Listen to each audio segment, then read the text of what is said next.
American author Percival Everett has had a long and celebrated career, and yet he's never made that many waves in the UK until fairly recently, when just a few years ago his books were picked up and published by a small indie press called Influx. Now, I love the works of Influx Press, and when they started publishing him, they sent me his short story collection, Damned If I Do. But his books saw so much success in the UK that they were quickly picked up by a larger publisher, and since then books like Dr. No and The Trees have seen critical acclaim, and now we have James. At the time of making this video, James has been longlisted for the Booker Prize, and for a lot of people it is a favourite to win the whole thing. Now that I've read it, I can safely say that James is a masterpiece of American fiction. In fact, I would go beyond even that and say that the protagonist, James, is now immediately one of the great heroes of American literature. Let's talk about why. For at least a decade now, we've had so many great retellings of classic stories, most notably those of Greek mythology. But many talented authors have been turning their attention to classic works of literature, shifting their perspectives, and in doing so, revealing new and fascinating and very, very timely themes. And this is true of James. James is Percival Everett's retelling of Mark Twain's classic children's book, The Adventures of Huckleberry Finn. Now, I'm British, or perhaps it would be more accurate to say I'm not American. And as far as I know, not just in the UK, but anywhere outside the US, the works of Mark Twain are not really a big deal. The Adventures of Tom Sawyer and Huckleberry Finn are not really household stories. At least they weren't for me.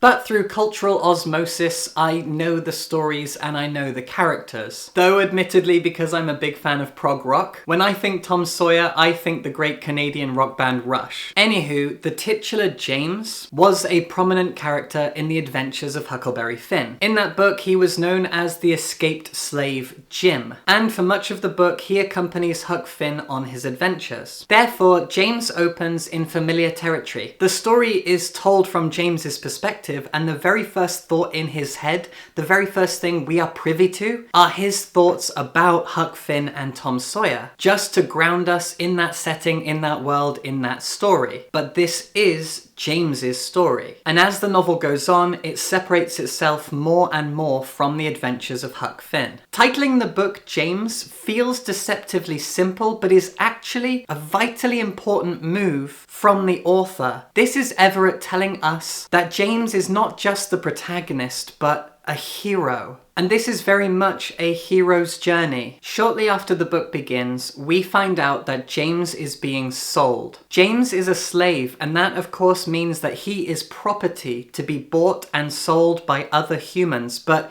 James also has a wife and a daughter that he has to think about. And so he makes the decision to run and hide nearby. His hope is that he can stay close to his family, avoid being sold, and come and see them at night until he can figure something else out. And so for the time being, he flees. But Huckleberry Finn also chooses to flee. He has an abusive father, he slaughters a pig, and he splatters its blood everywhere in his room to make it look like he was killed. Then he flees. But of course this coincides with James fleeing, and so every white person thinks that James killed Huck and then ran. James and Huck are together for a lot of this adventure, and at the onset, James has to explain to Huck that he's painted a target on James's back. But at this point, there is nothing for them to do except move forward. Now, my favourite thing about James as a novel is its exploration of language and conversation. It's fairly likely that you're familiar with the kind of slave dialect that has been presented in media for years and years and years. That dialect is present in James from the very beginning, and immediately it put me in mind of the crows from Dumbo. Hey, you guys seen my son?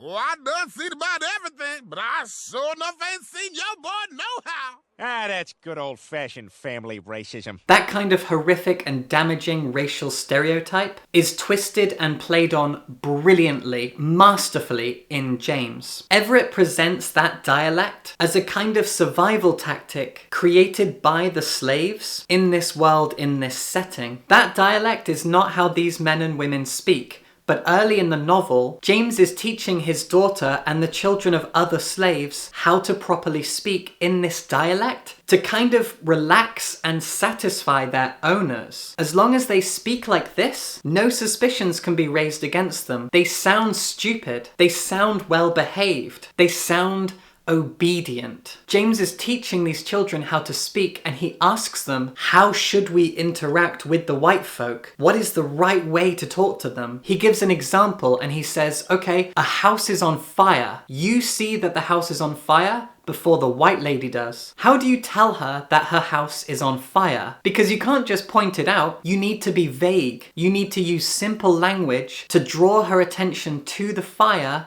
so that she's the one who discovers it. Because you can't be seen to notice a thing that a white person hasn't seen. It makes it seem like you pay too much attention, that you're more savvy than they are, that you've got your wits about you. You've got to play dumb, but you also can't be passive and do nothing. By presenting the slave dialect in this kind of classroom setting, Everett is making it clear to the audience what the purpose of the dialect is, and from this point on, the dialect is a fundamental element of the plot. Every time that James is around white people, he has to pull out that dialect to make him seem harmless, to make him seem innocent, even pitiable. It's a survival tactic. And further into the journey, without being too specific, he meets other black people. And immediately he's able to drop the dialect. In fact, there's one moment where he meets a black man who passes for white and reveals that he is in fact black, and they have an interaction about the dialect that is absolutely brilliant. James is an adventure story in the sense that, well, he goes on an adventure. He travels far and wide, he meets people, he gets into funny and strange, alarming, dangerous, exciting scenarios. He sees horrific things. He experiences trauma. He goes through so much on his hero's journey. It is an adventure. And it is funny in places. It is